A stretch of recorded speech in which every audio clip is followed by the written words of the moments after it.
நண்பர்களை நீங்கள் பார்த்து கொண்டு இருப்பது உங்கள் கௌசிகா ரிவ்யூ. சரி வாங்க வீடியோக்குள்ள போய் என்ன நடக்க போகுது அப்படின்னு சொல்லிட்டு பாத்தீங்கன்னா, நம்ம மல்லி இருக்காங்கல்ல, அவங்க இருந்து என்ன பண்றாங்க அப்படின்னு சொல்லிட்டு பாத்தீங்கன்னா வெண்பா கிட்ட எடுத்து சொல்லிருக்காங்க.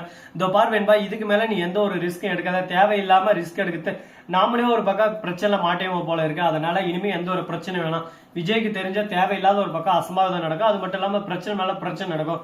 இதுல எதுலயும் நம்ம இன்வால்வ் ஆக வேணாம் அப்படின்னு சொல்லிட்டு சொல்றாங்க. மல்லியம்மா, நீங்க எனக்கு வேணாம்மா, நீங்க இல்லாம என்னால இருக்க முடியாது. அந்த ரேணுகம்மா அந்த வீட்டுல இருக்கக்கூடாது. அந்த ரேணுகம்மா எப்படியான ஜெயிலுக்கு அனுப்பிச்சிடலாம். அவங்க பண்ண தப்பு எல்லாமே நம்ம சுட்டி காட்டி அவங்களுக்கான தண்டனை அவங்களுக்கு வாழ்ந்து தந்துடலாம். அவங்க தான் என்னோட அம்மாவே இல்லையே, அவங்க வேற யாரோ தானே. எதுக்கு நான் இங்க இருக்கணும்? நான் இங்க இருக்க மாட்டேன். இனிமே எனக்கு கஷ்டமா இருக்கு, நான் உங்ககிட்டே வந்துடுறேன். அதுக்கு ஃபர்ஸ்ட் இந்த ரேணுகம்மா ஜெயிலுக்கு போகணும், அதுக்கான ஆதாரத்தை நான் திரட்டுறேன் அப்படின்னு சொல்லிட்டு வெண்பா குட்டி ஒரு பக்கம் அடமுடிச்சுன்னு இருக்காங்க. அந்த சமயத்துல கதிரேசன் வந்துடுறாரு. வந்து, ஏ மல்லி, உனக்கு எல்லாம் வெக்கமே இல்லையா, மானம் இல்லையா, சூடு இல்லையா, சொரணம் இல்லையா? ஒரு பெத்த புள்ளைய தான் பெத்த அம்மாவுக்கு எதிராக ஒரு பக்கம் மூட்டி விட்டு சண்டை போட்டு பாக்குறியே, நீ எல்லாம் நல்லா இருப்பியா? உன்னால எப்படிதான் வளர்த்தாங்கன்னு சொல்ல தெரியல. நீ நல்ல பொண்ணு தான் நினைச்சேன், ஆனா நீ பண்றதெல்லாம் பார்க்கும்போது ரொம்பவே கேவலமா ஒஸ்டான கேளு. நீ உன்ன மாதிரி ஒரு ஜென்மத்தை நான் பார்த்ததே இல்லை, அப்படி இப்படின்னு சொல்லிட்டு ஒரு பக்கம் கதிரேசன் வார்த்தையோட ஆரம்பிக்கிறேன். தோ தோ தோ தோ கதிரேசா, கொஞ்சம் பார்த்து பேசுப்பா. ஏதோ வர்ற வாக்கில என் வாயிலே வார்த்தை வருது, நானும் அள்ளி விட்டுருவேன் கிள்ளி விட்டுருவேன்னு சொல்லிட்டு பேசின கூடாது, சரியா? நடந்தது என்னன்னு சொல்லிட்டு தெரிஞ்சுக்க. அதெல்லாம் என்கிட்ட நீ பேசாத. உனக்கு இருக்கிற எங்க பேசணும் நாங்க பேசுறேன் அப்படின்னு சொல்லிட்டு போனை கட் பண்ணிட்டு அங்க இருந்து கம்மன வெண்பா இழுத்துன்னு போயிடுறாங்க. போய் ரேணுகாவை ஒரு பக்கம் திட்ட ஆரம்பிச்சுன்னா, போனை எதுக்கு இவகிட்ட கொடுத்து வைக்கிறேன் அப்படின்னு சொல்லிட்டு, இவதான் பொம்மை பாக்குறேன்னா அதனால தான் கொடுத்தா, பொம்மை பாக்குறேன் அது பாக்குறேன். அவன் என்ன வேலை செஞ்சா தெரியுமா? இந்த மாதிரி மல்லிக்கு போன் பண்ணி பேசுங்க, அந்த மல்லி தான் உஸ்பேத்தி விட்டுருக்கா. உன்னை எப்படியாவது இந்த வீட்டை விட்டு துரத்தணும், நீ உண்மையான ரேணுகாவே இல்ல, நீ வேற யாரோ அப்படின்னு சொல்லிட்டு ஒரு ஐடென்டிஃபை உனக்கு எதிராக உருவாக்கணும் அப்படின்னு சொல்லிட்டு பேசினிருக்காங்க. இதெல்லாம் கேட்கும் போது ஒரு பெத்த அப்பனுக்கு எப்படி இருக்கு தெரியுமா மனசு?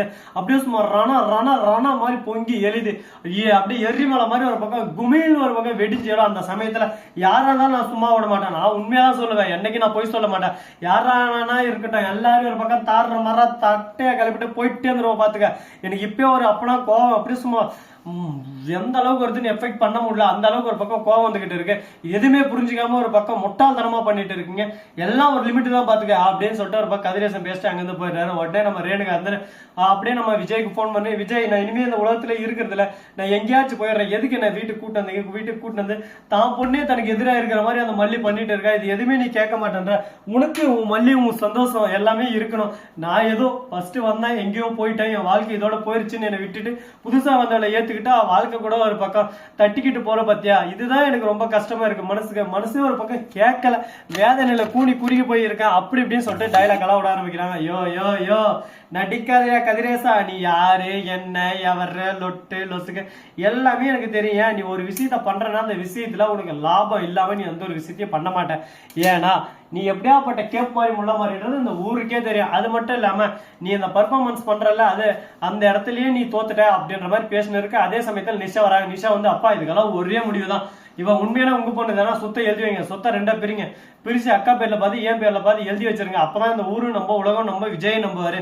விஜயை பொறுத்த வரைக்கும் நீங்க எந்த ஒரு இதுவும் கொடுக்காதனால நீங்களே அரேஞ்ச் பண்ணணும்னா நினைச்சிருப்பான் அப்படிப்பட்ட விஜய். அதனால யாருக்கிட்ட நம்ம எது பேசுறது இருந்தாலும் கொஞ்சம் சிந்திச்சு பொறுமையா தான் பேசணும் அப்படின்னு சொல்லிட்டு சொல்லிருக்காங்க. இதை கேட்டதும் என்ன பேசுறது ஏது பேசுறதுன்னு சொல்லிட்டு தெரியாம சைலண்டா இருக்காங்க. ஒரு பக்கம் என்னடா இது, எந்த பக்கம் போனாலும் நமக்கே ஒரு பக்கம் அடி ஒத்த எல்லாமே குப்பு குப்பு கிப்பி கிப்பின்னு விழுந்துகிட்டே இருக்கேன். நம்ம என்னதான் பண்றது வாழ்க்கையில, இப்படியே போனா நம்ம வாழ்க்கை ஒரு பக்கம் ஸ்ரீனிவாசா கோவிந்தா அப்படின்ற மாதிரி தான் நடக்கும் போலயே அப்படின்னு சொல்லிட்டு ஃபீல் பண்ணிருக்காங்க. எந்த ஒரு விஷயத்துக்காக நம்ம ஃபீல் பண்ணக்கூடாதுங்க, மற்றவங்கள தான் நாம ஃபீல் பண்ண வைக்கணும். அந்த அளவுக்கு ஒரு பக்கம் நம்மள நாமளே க்ரோத் பண்ணி போயிட்டே இருக்கணும். சரி, நம்ம ராஜேஸ்வரி இருக்காங்களா, அவங்க வந்து ஒரு பக்கம் சொத்து என்னடா நம்ம கைக்கும் வரல, ஒரு பக்கம் எங்கேயும் வரல, இப்ப என்னதான் நிலவரத்துல இருக்கு சொத்து எனக்கு ஒன்றும் புரியலையே அப்படியே மண்டையாலும் ஒரு பக்கம் காயுது. என்ன பண்றது ஏது பண்ண சொல்லிட்டு எனக்கு ஒன்னும் புரியல. வாழ்க்கையும் ஒரு பக்கம் தத்தளிச்சுன்னு இருக்கு. இந்த படகு இருக்குல்ல, நான் கடலில் விழுந்தாலும் கட்டு மரமாகத்தான் மிதிப்பேன், கரைந்து விட மாட்டேன் அப்படின்னு சொல்லிட்டு நம்ம தலைவர் அப்படியே சும்மா பிராண்ட் சொல்லிட்டு போனாரு. மறுபக்கம் மக்களால் நான் மக்களுக்காகவே நான் அப்படின்னு சொல்லிட்டு கேர்ள் பிராண்ட், இந்த ரெண்டு பேருமே ஒரு பிராண்டாவே இந்த இடத்துல அப்படியே சும்மா பதிவு வச்சுட்டாங்க. அந்த மாதிரி தாங்க ஒரு பக்கம் பிராண்டா இருக்கணும்னு சொல்லிட்டு எல்லாரும் முடிவு பண்றாங்க. பிராண்டா இருக்கிறது தப்பு இல்லைங்க, அந்த இடத்துல அந்த விஷயத்த செஞ்சிருக்கணும். அந்த எந்த அளவுக்கு நீங்க நல்லது செய்றீங்களோ அந்த அளவுக்கு தான் உங்களை தூக்கி வச்சு எல்லாம் பேசுவாங்க. சும்மா நானும் வந்துட்டேன், நானும் செஞ்சுட்டேன், இவங்க மூலயமா நான் வந்திருக்கேன், இப்ப என்ன பாத்தீங்களா நான் அது பண்ண போறேன் இது பண்ண சொன்னா கம்பி கட்டுறதெல்லாம் சொல்லக்கூடாது.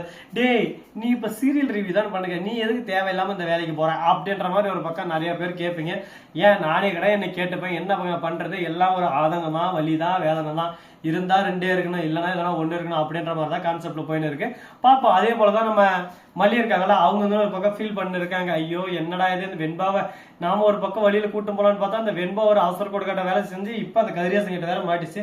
கதிரேசன் ஒரு பக்கம் நம்மள கிளின்னு கிளிக்கலாம், மறுபக்கம் நம்ம விஜய் தான் கட்டின புருஷனே தன்னை புரிஞ்சுக்காம ஒரு பக்கம் சண்டை மேல சண்டை போட்டு இருக்கான். நம்ம யாரு கூட தான் பேசுறது, யாரு கூட தான் ஓரியாடுறது, வாழ்க்கை ஒரு பக்கம் தத்தளிச்சுட்டு இருக்கே. கடவுளே, இதுக்கெல்லாம் வேற வழியே இல்லையா, எனக்கு ஒரு இதே விடுவு காலமா ஏதோ சொல்லுவாங்களே, விடிவு காலமே இல்லையா அப்படின்னு சொல்லிட்டு ஃபீல் பண்ணிருக்காங்க. மகனே, அனைத்தும் நல்லதாக நடக்கும், நீ நல்லதே நினை, உனக்கு நல்லதே நடக்கும். அது மட்டும் இல்லாம ரேணுகா உன்னோட பொண்டாட்டி இல்ல, அவ சுடரி, அவளோட உண்மையான வரலாறு என்ன அப்படின்ற எல்லா விஷயத்தையும் நீ ரகு மூலியமா கேட்டு தெரிஞ்சுக்கலாம். ரகு இப்ப ஜெயில ஒரு பக்கம் கம்பிக்கு நடுவுல அப்படியே சும்மா மாட்டிக்கின எலி மாதிரி அப்படின்னு சொல்லிட்டு உட்கார்ந்து இருக்காரு. நம்ம தலைவங்கிட்ட போய் தேடி போய் நீ உண்மையெல்லாம் ஒரு பக்கம் திரட்டி வாங்கினா அது உன்னோட லக்கு, உனக்கு நல்லது.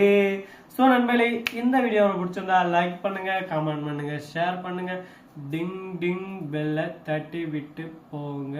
அப்பதான் நாம போடுற வீடியோ உங்களுக்கு உடனுக்குடன் நோட்டிபிகேஷன்ல வந்து கொண்டே இருக்கும். மிக்க நன்றி. தேங்க்ஸ் ஃபார் வாட்சிங். Tata, see you. நன்றி, வணக்கம்.